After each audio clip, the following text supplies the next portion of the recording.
इस पाठ का अभ्यास शुरू करते हैं। पहला प्रश्न, उच्चारणम कुरुत, उच्चारण कीजिए। कस्मिंश्चित् विचिन्त्य साध्विदं क्षुधार्तय एतत् श्रुत्वा भयसंत्रस्तमनसां सिंहपदपद्धतिः सम आह्वानं प्रतिध्वनिः। इनके मीनिंग भी एक बार बता देती हूँ। कस्मिंश्चित् किसी, विचिन्त्य सोचकर, साधु इदम, यहाँ दो शब्द हैं साधु इदम में। साधु मतलब अच्छा, इदम यह, क्षुधार्त है तो क्षुधा आर्त है भूख से व्याकुल, यहाँ भी दो शब्द हैं। एतत् श्रुत्वा यह सुनकर, भय संत्रस्त मनसाम, भय से त्रस्त, भय से दुखी, भय से हारा हुआ मन वाले का, सिंह पद पद्धति शेर के पैरों के निशान, सम आह्वानम आह्वान करना पुकारना, प्रतिध्वनि गूंज। एक्सरसाइज 2, एक पदेन उत्तरम लिखत, एक पद में उत्तर लिखिए। क भाग, सिंहस्य नाम किम, तो यहाँ जो क्वेश्चन वर्ड है वो किम है।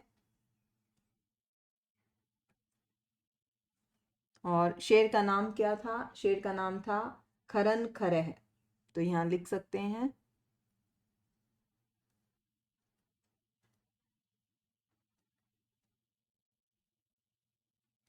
खरन खरह। ख भाग, गुहायाः स्वामी कह आसीत, गुफा का स्वामी कौन था? तो गुफा का स्वामी कौन था? दधि पुच्छः।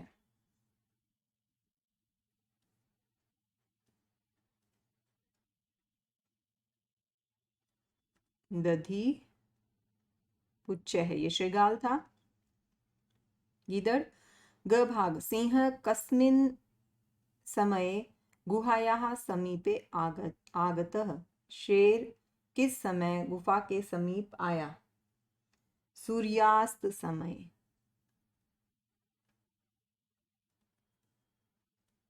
सूर्यास्त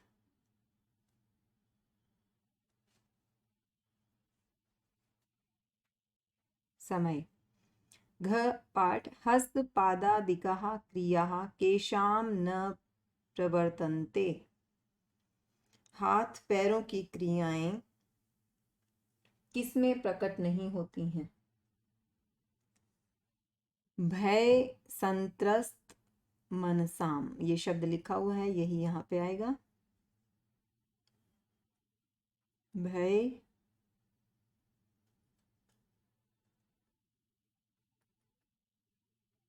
संत्रस्त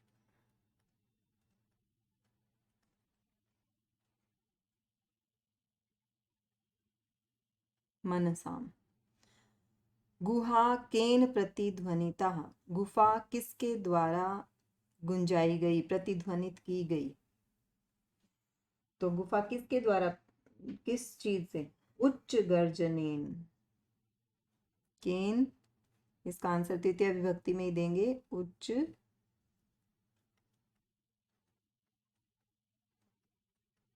गर्जनेन।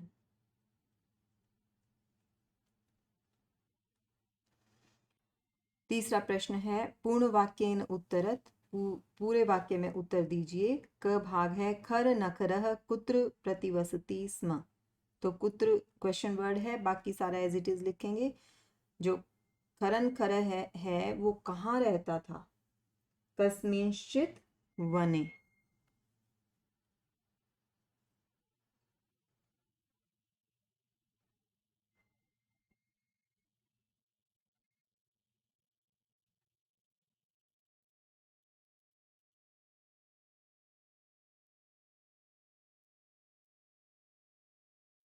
कस्मिंश्चित वने, खर नखरः कस्मिंश्चित वने प्रतिवसति स्म।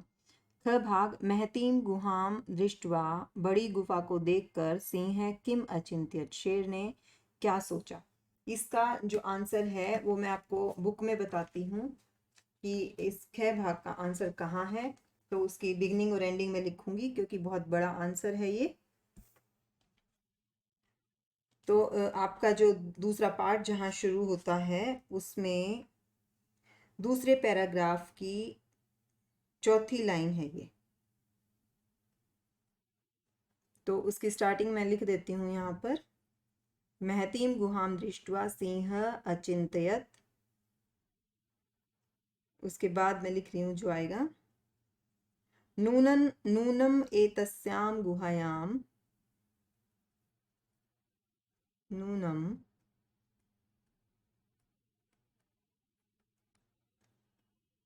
एतस्यां गुहायां,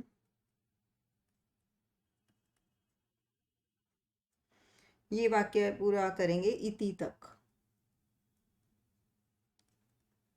तो इति तक ये वाक्य पूरा होगा। मैं बोल के आपको बता देती हूँ। नूनम एतस्यां गुहायां रात्रौ कोऽपि जीवः आगच्छति, अतः अत्रैव निगूढ़ो भूत्वा तिष्ठामि इति। तीसरा प्रश्न है, श्रीगालः किम अचिंतयत। श्रीगालः अचिंतयत, इसका आंसर भी आपकी जो दूसरा पार्ट है इसके पहले ही पेज पर तीसरे पैराग्राफ में और चौथी लाइन है, श्रीगालः अचिंतयत। उसके आगे मैं लिख रही हूँ, अहो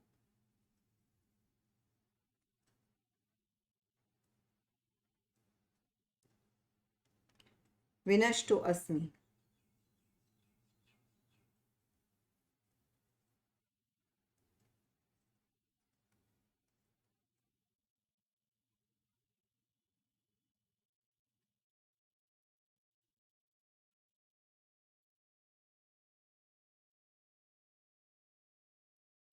और नूनम अस्मिन बिले, ये सारा लिखेंगे आप। और तत् किम करवाणी,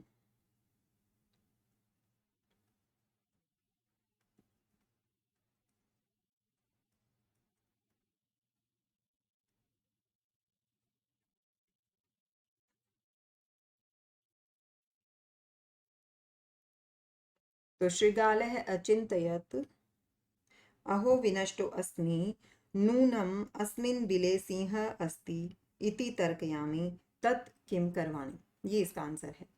अब घ भाग है, श्रीगालः कुत्र पलायितः।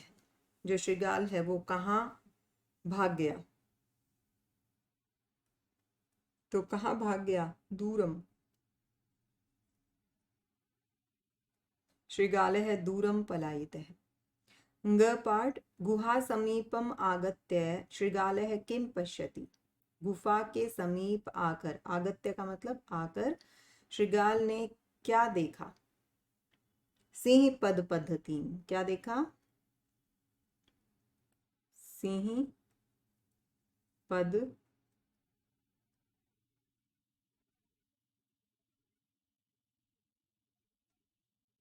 पद्धति, शेर के पैरों के निशान। तो किम जो अंडरलाइन किया मैंने, इसकी जगह ये शब्द लिखेंगे, बाकी सारा एज इट इज, और लास्ट में पूर्ण विराम। च भाग, कह शोभते, कौन शोभा पाता है। यह अनागतम, श्लोक में था, यह अनागतम कुरुते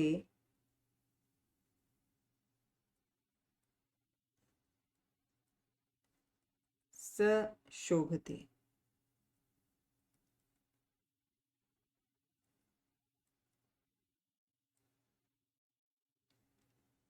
जो आने वाले दुख का उपाय कर लेता है वह शोभा पाता है। प्रश्न 4, प्रश्न 4 में जो क्वेश्चन है, इंस्ट्रक्शन है, वो पढ़ते हैं। रेखांकित पदानि आधृत्य प्रश्न निर्माणम कुरुत। रेखांकित पदों को लेकर प्रश्न निर्माण करिए। क भाग, क्षुधार्तः सिंह कुत्रापि आहारम न प्राप्तवान। जो क्षुधा से व्याकुल, भूख से व्याकुल शेर है, उसको कहीं भी खाना प्राप्त नहीं हुआ। तो ये एक्चुअली एक सिंपल वाक्य है, सिंपल सेंटेंस है। तो यहाँ पूर्ण विराम आना चाहिए। प्रश्न निर्माण आप करेंगे जब आप यहाँ प्रश्नवाचक शब्द लिखेंगे। हर एक वाक्य में ऐसा ही है कि यहाँ पूर्ण विराम होगा और प्रश्न निर्माण आप करेंगे, तो इसको करेक्ट कीजिएगा, इस प्रिंटिंग को। क्वेश्चन जब आप यहाँ क्वेश्चन वर्ड लिखेंगे तभी तो क्वेश्चन बनेगा ये। तो क भाग में क्षुधार्तः सिंह है, तो कैसा शेर, तो इसकी जगह आप क्या लिखेंगे, कैसा के लिए हमारे पास शब्द होता है कि दृश्य है। ख भाग दधि पुच्छः नाम शृगालः गुहायाः स्वामी आसीत्। दधिपुच्छ नाम का शृगाल गुफा का स्वामी था। तो कौन नाम का, क्या नाम का, तो दधिपुच्छे की जगह आएगा किम। तीसरा प्रश्न है एषा गुहा स्वामिनः सदा आह्वानं करोति। यह गुफा स्वामी का हमेशा आह्वान करती है, उसको हमेशा पुकारती है। तो किसको, यह गुफा किसको सदा पुकारती है, किसका सदा आह्वान करती है, तो कस्य है, षष्ठी भक्ति कस्य। कस्य में विसर्ग नहीं आती है पुल्लिंग शब्द में। घ भाग भय संत्रस्त मनसाम हस्तपादादिका क्रिया न प्रवर्तन्ते। भय से त्रस्त मन वाले की हाथ और पैरों की क्रियाएं प्रकट नहीं होती हैं, सही प्रकट नहीं होती हैं। तो यहाँ जो प्रश्नवाचक शब्द आएगा वो इसकी जगह हस्तपादिका। भय से त्रस्त जो मन वाले हैं उनकी किस चीज की क्रियाएं, किसकी क्रियाएं, हाथ पैरों की क्रियाएं, तो कैसी क्रियाएं मतलब कि दृश्य है।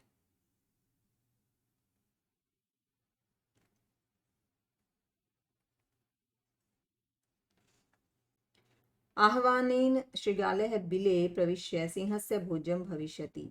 आह्वान के से शृगाल बिल में प्रवेश करके शेर का भोजन हो जाएगा।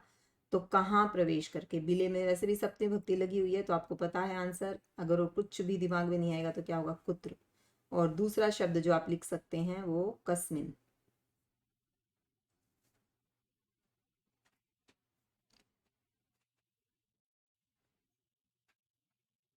अब प्रश्न 5, घटनाक्रमानुसारम वाक्यानि लिखत। घटनाक्रम के अनुसार वाक्य लिखेंगे, जैसा पाठ में स्टोरी एक के बाद एक घटनाएं हुई हैं वैसे। एक बार मैं सारा पढ़ जाती हूँ जिससे आप इसका अर्थ समझ पाएं।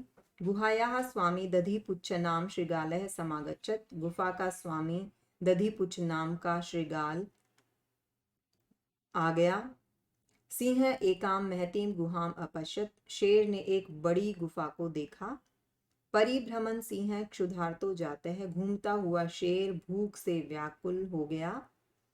दूरस्थः शृगालः रवम कर्तुम आरब्ध है। दूर खड़ा शृगाल ने आवाज करनी शुरू कर दी। आरब्ध है मतलब शुरू कर दी। सिंह शृगालस्य आह्वानम अकरोत्। शेर ने गीदड़ का आह्वान किया, उसको पुकारा। दूरम पलायमानः शृगालः श्लोकम अपठत। दूर भागते हुए शृगाल ने श्लोक पढ़ा। गुहायाम कोऽपि अस्ति इति शृगालस्य विचार है। गुफा में कोई है ऐसा शृगाल का विचार था। तो कहानी के अनुसार इसको प्रॉपर ऑर्डर हमें देना है। तो पहला वाक्य जो ग भाग है वो पहला वाक्य बनेगा आपका। ऑर्डर में पहले नंबर पर ये आएगा, घूमता हुआ शेर भूख से व्याकुल हो गया। ख भाग ये दूसरे नंबर पर आएगा, शेर को एक बड़ी गुफा दिखाई दी। उसके बाद क भाग आएगा, गुफा का स्वामी दधिपुच्छ नाम का शृगाल वहां आ गया। इसके बाद छ पार्ट चौथे नंबर पर आएगा, गुफा में कोई है ऐसा शृगाल का विचार था। इसके बाद ये पांचवा भाग बनेगा, दूर से ही शृगाल ने आवाज करनी शुरू कर दी। इसके बाद ये छठा पार्ट बनेगा, सिंह शृगालस्य आह्वानम अकरोत्। शेर ने शृगाल का आह्वान किया। और ये सातवां बनेगा, दूर भागते हुए शृगाल ने श्लोक पढ़ा। छठी एक्सरसाइज देखते हैं। यथा निर्देशम उत्तर, जैसा निर्देश है वैसा उत्तर दीजिए। क भाग एकाम महतीम गुहाम दृष्ट्वा स अचिंतयत। एक बड़ी गुफा को देखकर उसने सोचा। अस्मिन वाक्ये कति विशेषण पदानि। ये क्वेश्चन वर्ड है। कितने विशेषण पद हैं? संख्यया सह पदानी अपि लिखत। तो संख्या के साथ, जब कति का मतलब होता है कितने, तो जब आप संख्या बताएंगे तो उन पदों को भी लिखो जितने आप बताएंगे। यहाँ विशेषण बताने हैं इस वाक्य में। तो एकाम और महतीम, ये गुहाम गुफा के विशेषण हैं। बड़ी गुफा और एक गुफा, तो जो गिनती होती है वो भी विशेषण होती है। तो ये दो शब्द हैं। कति का आंसर लिखेंगे दो, तो दो के लिए शब्द होता है द्वे। और वे द्वे कौन से शब्द हैं? एक है एकाम और एक है महती।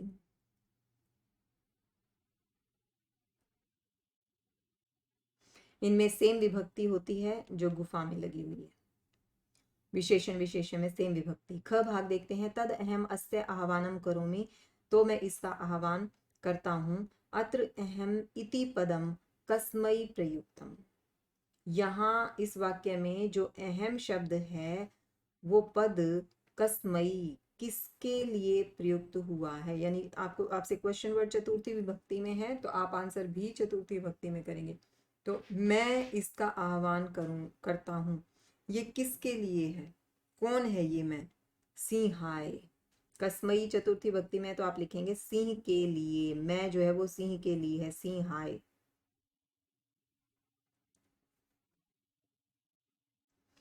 ग भाग। यदि त्वं माम न आह्वयसि, यदि तुम मेरा आह्वान नहीं करते हो। अस्मिन् वाक्ये कर्तृपदम किम। यहाँ आपसे पूछा है कि इस वाक्य में कर्तृपद का मतलब होता है कर्ता। कर्ता कौन है?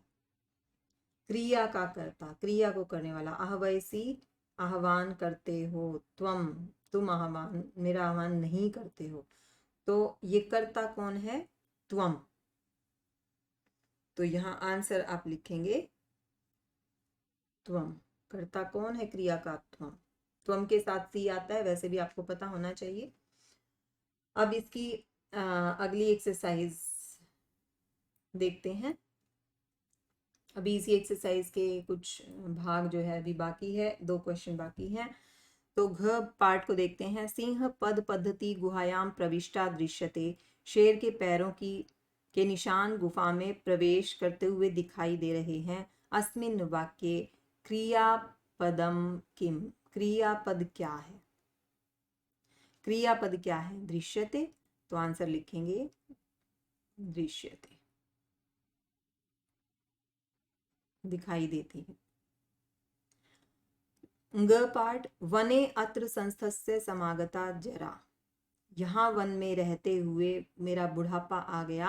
अस्मिन् वाक्ये अव्यय पदम किम। यहाँ आपसे प्रश्न किया गया, यहाँ अव्यय पद, अस्मिन् वाक्ये, इस वाक्य में अव्यय पद क्या है?